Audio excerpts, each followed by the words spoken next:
Taking some time to practice freehand drawing will help you build your graphic skills and gain confidence with the calligraphy pen. You can also try these basic strokes. Keep the paper straight to help keep the straight lines vertical. Arcs can be rounded, pointy, or flat depending on the alphabet style.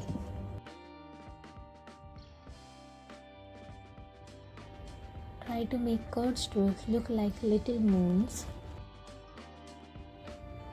Focus your eyes where you want the little line to end, not all the line itself as you are making it.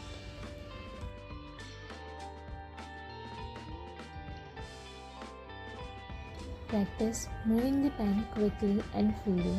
Don't look at the line as you are drawing it. Instead, keep your eye on the point where you want the line to end.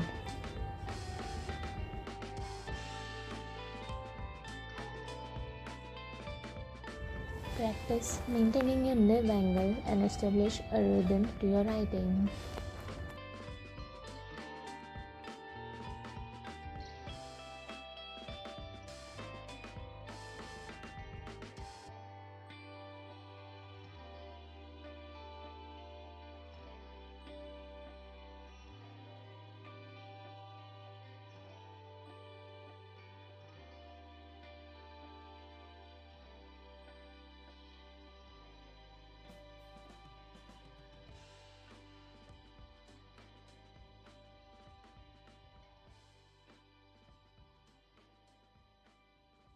Thanks for watching.